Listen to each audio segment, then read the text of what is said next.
सेहत कार्यक्रम में श्रोताओं हमारे आज के मेहमान हैं डॉक्टर विमल दीक्षित, जो कि गुर्दा और मूत्र रोग विशेषज्ञ हैं। साथ ही एसोसिएट प्रोफेसर हैं महंत इंद्रेश हॉस्पिटल देहरादून में। डॉक्टर विमल दीक्षित, कार्यक्रम में आपका बहुत बहुत स्वागत है। धन्यवाद और सभी श्रोताओं को मेरा नमस्कार।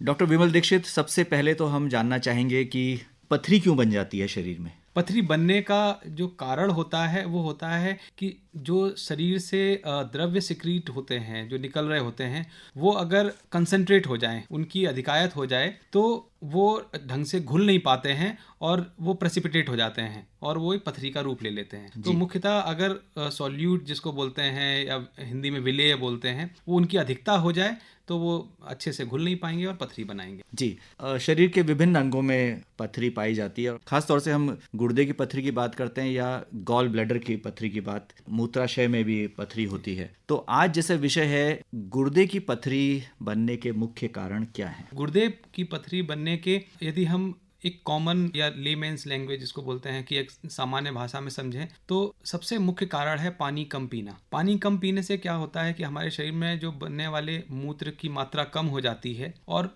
इस कारण जो हमारी किडनी का या गुर्दे का जो मुख्य काम होता है शरीर से अशुद्धियों को छानना और छान के मूत्र के द्वारा शरीर से बहिष्कारित कर देना। तो जब हमारा मूत्र बनने में जो उसका अमाउंट है, जो वॉल्यूम है, वो कम हो जाएगा तो उसके अंदर जो अशुद्धियां हैं वो सब मिलके उसका कंसंट्रेशन बढ़ जाता है और वो मिलके पथरी बनाने लगती हैं। तो प्रमुख जो कारण है वो है पानी कम पीना और मूत्र का कम उत्पादन होना। दूसरा कारण होता है एक आनुवंशिक, जो बच्चों में पथरी पाई जाती है या किसी किसी वयस्क में भी पथरी का कारण होता है आनुवंशिक। आनुवंशिक कारण बहुत कम लोगों में पाया जाता है और उनका मुख्यतः होता है बार बार पथरी का बनना। जिनको पथरी बार बार बन रही है सारे उपाय लेने के बाद भी, उनमें हम आनुवंशिक कारणों की खोज करते हैं और उनका इलाज उसके हिसाब से करते हैं। तो गुर्दे की पथरी शरीर में है, इसके क्या लक्षण प्रकट होंगे, किस तरह से प्रकट होंगे? दर्द क्या एक मुख्य लक्षण है? जी हाँ, दर्द एक मुख्य लक्षण है, लेकिन दर्द ना होना भी हो सकता है। गुर्दे की पथरी हो सकती है और वो पथरी बहुत बड़ी भी हो सकती है और कोई दर्द या कोई लक्षण पैदा ना हो, ये भी संभावना है। हालांकि दर्द सबसे मुख्य कारण है जिससे हमें पता चल पाता है कि गुर्दे में पथरी है। और जिन लोगों को दर्द नहीं होता है उनका दुर्भाग्य होता है कि उनमें गुर्दे की पथरी इतनी बड़ी हो जाती कभी कभी कि गुर्दे को खराब करने लगती है और उसमें दर्द नहीं हो पाता है और लोगों को पता भी नहीं चल पाता। तो ऐसे लोगों में जैसे आजकल एक अच्छा सुझाव दिया जाता है कि हमें नियमित अंतराल पे अपना हेल्थ चेकअप करना चाहिए, जिस पे हम पूरे शरीर में खून की जांचें, अल्ट्रासाउंड की जांच करते हैं, जिसके द्वारा हम प्रिवेंटिव तरीके से कि अगर कहीं पथरी बन भी रही है, छोटी पथरी है और जिसका दवाई से इलाज संभव है, हम उस समय उसी स्थिति में उसको रोक सकते हैं। डॉक्टर दीक्षित, हमारे श्रोता जानना चाहेंगे, जैसे आपने बताया कि आनुवंशिक कारण भी हो सकते हैं और बच्चों में भी हो सकता है, लेकिन आम तौर पर किस आयु वर्ग में ये अधिकतर देखने को मिलता है? आमतौर पर इसका 20 वर्ष के उपरांत और 50 से 60 वर्ष तक ये कारण ज़्यादा होता है, क्योंकि जब हम आउटडोर एक्टिविटीज़ में इन्वॉल्व होते हैं और हम उसके अनुपात में पानी कम पीते हैं, जैसे हमें पसीना ज़्यादा आता है, हम मेहनत कर रहे हैं, हम धूप में जा रहे हैं और उसके अनुपात में हम पानी कम पी रहे हैं, तो हमें पथरी बनने की संभावना बढ़ जाती है। इसी कारण जो आउटडोर एक्टिविटीज़ करते हैं, जैसे हम 15-20 साल के बाद हम ऑफिस जाते हैं, सुबह पानी पिया, शाम को पिया, दिन में हमने पानी नहीं लिया, या हम बाहर ओपन स्पेस में काम कर रहे हैं जहाँ पसीना बहुत बह रहा है, हम जिम जाते हैं, हमें पसीना बहुत बह रहा है, हमने पानी नहीं पिया, या हम पानी का मात्रा सिर्फ सुबह शाम ही लेते हैं, जबकि इसका सही तरीका है हमें दिन के हर 2 घंटे में पानी पीते रहना चाहिए। सिर्फ 2 बार पानी पीने से या 1 बार 3 लीटर पानी एक साथ पीने से फ़ायदा नहीं होता है, तो हमें नियमित अंतराल पे पानी का सेवन करते रहना चाहिए। आपने बताया कि हमें एग्जीक्यूटिव जांचें जो होती हैं आजकल वो नियमित रूप से करवानी चाहिए जिससे पता चल सके, लेकिन जब पहली बार आपके पास पेशेंट आता है और वो दर्द बताता है तो आप शक करते हैं कि ये गुर्दे की पथरी हो सकती है, तो कौन कौन सी जांचें हैं जिसकी सलाह आप देते हैं? मुख्य रूप से इसमें जो सहायक जांच है वो अल्ट्रासाउंड की है। अल्ट्रासाउंड अगर अच्छे तरीके से किया जाए तो लगभग 90% जो गुर्दे की पथरियां होती हैं वो अल्ट्रासाउंड में आराम से पकड़ में आ जाती हैं। कुछ पथरी जो गुर्दे से खिसक के नली में नीचे आ गई हैं और आंतों के द्वारा उन पे जब शेडो आने लगती है तो अल्ट्रासाउंड कभी कभी नहीं भी पकड़ पाता है। उसके लिए फिर हम आगे सीटी स्कैन कराते हैं। एक्सरे जांच अब उतनी इंपॉर्टेंट नहीं रहेगी क्योंकि हमारे पास अल्ट्रासाउंड और सीटी जैसी अच्छी जांचें उपलब्ध हैं, तो अल्ट्रासाउंड के लिए ही जाना चाहिए पहली जांच के। वैसे कब चिंतित होना चाहिए? चिंता का कारण तब होता है जब गुर्दे में सूजन पैदा करती है पथरी, चाहे वो गुर्दे के अंदर हो या गुर्दे से निकल के गुर्दे की नली में फंस गई हो। और वो सूजन कुछ समय तक तो गुर्दा उसको बर्दाश्त करता है, लेकिन कुछ समय के बाद, जैसे लगभग 2 से 3 हफ्ते के बाद भी अगर सूजन बनी हुई है तो वो गुर्दे में नुकसान पैदा करती है। इसको उस तरह से ही समझना चाहिए। अगर हम इसको एक लेमैन्स लैंग्वेज में समझें कि जैसे किसी का गला दबाया हुआ हो, तो गुर्दे की नली अगर दब रखी है या वो ब्लॉक हो रखी है पथरी के द्वारा, या गुर्दे के अंदर भी जो पथरी है उसने गुर्दे को ब्लॉक किया हुआ है, तो गुर्दे को प्रेशर लगाना पड़ता है अपनी पेशाब, जो बनी हुई पेशाब, उसको निकालने के लिए। तो ऐसे में थोड़ा सा हमें चिंतित होना चाहिए और उसके लिए जो आवश्यक जांचें यूरोलॉजिस्ट आपको बताएं या जो फॉलो अप बताएं। कभी कभी क्या होता है कि हमें दर्द हुआ, हमने दर्द की दवाई ले ली और हमें अल्ट्रासाउंड रिपोर्ट में आ गया कि पत्थर है, लेकिन अब आगे हमें दर्द नहीं हो रहा और हमने उसको छोड़ दिया, हमने ध्यान ही नहीं दिया, और वो गुर्दे में पत्थर उसको सूजन पैदा कर रहा है और धीरे धीरे गुर्दे के काम में कमी ला रहा है। तो इसलिए इसमें फॉलो अप भी बहुत जरूरी है, जब तक कि हम ये निश्चित ना कर लें गुर्दे में अब कोई सूजन नहीं है या पथरी निकल चुकी है। जी हाँ, आपने बिल्कुल सही कहा कि नज़रअंदाज नहीं किया जाना चाहिए। डॉक्टर साहब, अब इलाज के तरीकों पर आते हैं। तो जैसे पेशेंट का ये निर्धारित हो गया, निश्चित हो गया कि इसकी ये पथरी है, आमतौर पर कहते हैं कि छोटी पथरी वैसे ही निकल जाती है, ये धारणा है जी।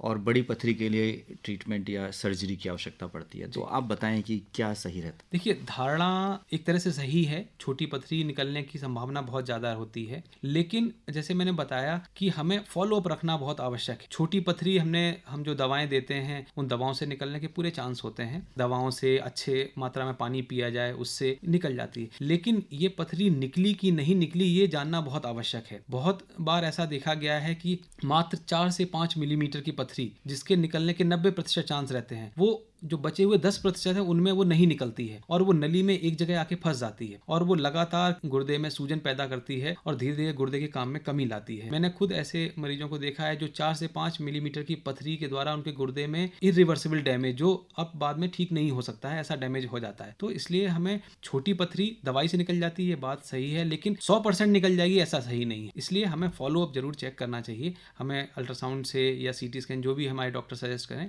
उसके हिसाब से आगे कि ये पथरी निकल गई है, इसने अब गुर्दे में कोई सूजन पैदा नहीं किया हुआ है, ये जरूर निश्चित कर। तो आपने बताया कि दवाओं के जरिए और अधिक पानी पीने से भी ये निकल सकती है। क्या इस दौरान खान पान भी है? क्योंकि आमतौर पर यदि हम उत्तराखंड की बात करें, यहाँ कहते हैं कि आप कुलथ की दाल जिसे कहते हैं गहत, जी, उसका पानी भी है, वो काफ़ी फायदेमंद होता है, या नींबू पानी की बात कही जाती है। तो बताएं हमारे श्रोताओं को। ये सारे प्रूवन फैक्ट्स हैं, मतलब निश्चित हो चुका है कि कुलथ की दाल और ये नींबू पानी, इन सबसे निश्चित रूप से फ़ायदा होता है। इसमें मैं कुछ ये एडिशन करना चाहूँगा कि जैसे हमें बताया जाता है कि एक दिन में यदि आपको 2 से 2.5 लीटर तक मूत्र सावन हो रहा है, लगभग 2-2.5 लीटर यूरिन बन रही है आपके शरीर से, तो वो आपके गुर्दे में पथरी सामान्यता पैदा नहीं होने देगी। अब वो 2-2.5 लीटर के लिए आपको करीब 3 से 3.5 लीटर तक पानी पीना होता है। यदि पसीना ज़्यादा आ रहा है तो 4 लीटर तक पानी पीना चाहिए। लेकिन इसका इंपॉर्टेंट एस्पेक्ट या जो महत्वपूर्ण पहलू ये है कि ये पानी नियमित अंतराल में होना चाहिए। ये ऐसा नहीं होना चाहिए कि सुबह के टाइम हमने 1 लीटर पानी पी लिया, शाम को 1 लीटर पी लिया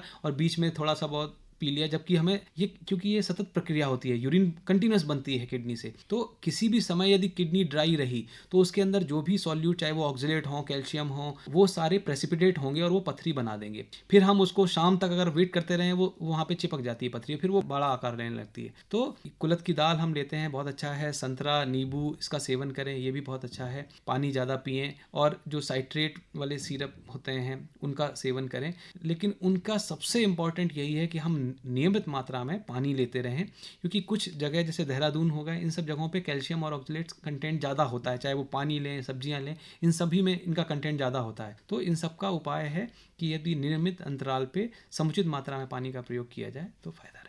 अब डॉक्टर साहब, हमारे श्रोताओं को ये भी बताएं कि वो कौन से उपाय हैं जिनसे पथरी बनने की संभावना एकदम समाप्त हो जाती है? जी, ऐसा कहना कि एकदम समाप्त हो जाती है तो संभव नहीं है किसी भी उपाय से, लेकिन हम उसको बचा सकते हैं। जैसे कहते हैं स्वास्थ्यपरक जीवन, कि हम अपने जीवन या दैनिक दिनचर्या में ऐसे बदलाव लाएं जिससे हमें ये पथरी बनने की संभावना क्षीण रहे, कम से कम रहे। तो उसमें एक तो यही, जैसे मैंने बताया कि हमें नियमित अंतराल पे पानी पीना है। दूसरा, यदि हम आउटडोर आउटडोर एक्टिविटीज़ करते हैं, जैसे हम ओपन एरिया में काम कर रहे हैं, चाहे हम खेल में इन्वॉल्व हैं या हम खेतों में जाते हैं या सेल्स का काम होता है जिसमें हम दिन भर दौड़ते भागते रहते हैं, तो इसमें निश्चित ये होना चाहिए कि हमें पानी की बोतल अपने साथ रखनी है। पानी की क्वांटिटी एडिक्वेट अमाउंट में होना चाहिए। यदि हमें पसीना ज़्यादा आता है तो हमें ज़्यादा मात्रा में पानी लेना चाहिए। कुछ जैसे खाद्य पदार्थ, जैसे अभी आपने जिक्र किया कुलथ की दाल और नींबू पानी, इन सब का अधिक मात्रा में सेवन करना चाहिए। कुछ खाद्य पदार्थ जिनको कम मात्रा में लेना चाहिए, उनमें से डेयरी प्रोडक्ट्स जैसे दूध से बने हुए प्रोडक्ट हैं, इनको कम करना चाहिए। ड्राई फ्रूट्स जो जैसे बादाम हो गया, काजू हो गया, इन सबको थोड़ा कम मात्रा में लेना चाहिए। जो लीफी वेजिटेबल्स, पत्तेदार हरी सब्जियां हैं, इनको कम मात्रा में।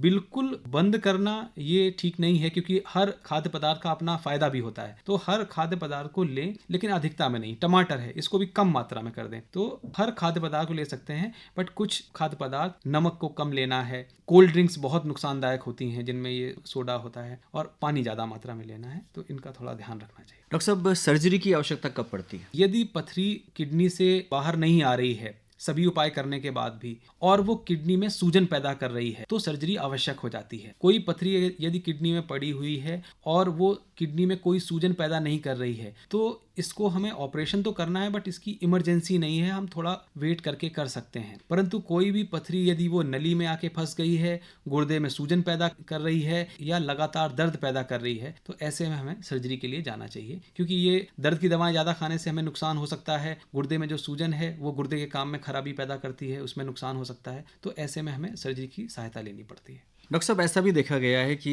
एक बार पथरी हो गई, ऑपरेशन हो गया या निकल गई, फिर दोबारा से, ऐसे कहता है कि टेंडेंसी होती है कुछ लोगों में। आप क्या कहेंगे? बिल्कुल सही बात। पहली बार पथरी यदि किसी में बनी है, तो ये मान के चलिए कि चाहे उस व्यक्ति की दिनचर्या में कहीं खराबी है, उसके खान पीने में कोई खराबी है, कोई ना कोई कारण तो है, यदि उनको पथरी बनी है, तो आगे भी संभावना उस व्यक्ति में ज़्यादा ही होगी पथरी बनने की। हाँ, यदि वो अपने दिनचर्या में खाने पीने में परहेज करना शुरू कर देते हैं, तो संभावना कुछ कम हो जाती है। तो इसलिए एक बार पथरी बना है तो किसी भी दूसरे व्यक्ति के तुलना में उन व्यक्ति को पथरी बनने की संभावना ज़्यादा ही रहती है। तो डॉक्टर विमल दीक्षित, आज आप इस कार्यक्रम में आए और बहुत ही महत्वपूर्ण जानकारी हमारे श्रोताओं के साथ आपने साझा की कि गुर्दे की पथरी बनने के क्या कारण है और किस तरह से इसका निदान संभव है। आपने कुछ बहुत ही महत्वपूर्ण सलाह भी दी। उम्मीद है कि हमारे श्रोताओं को ये बातचीत पसंद आई होगी और वो यदि इस रोग से पीड़ित हैं तो ये जानकारी जो दी गई है उसका लाभ उठाएंगे। आकाशवाणी स्टूडियोज में आने के लिए आपका बहुत बहुत आभार, बहुत बहुत धन्यवाद।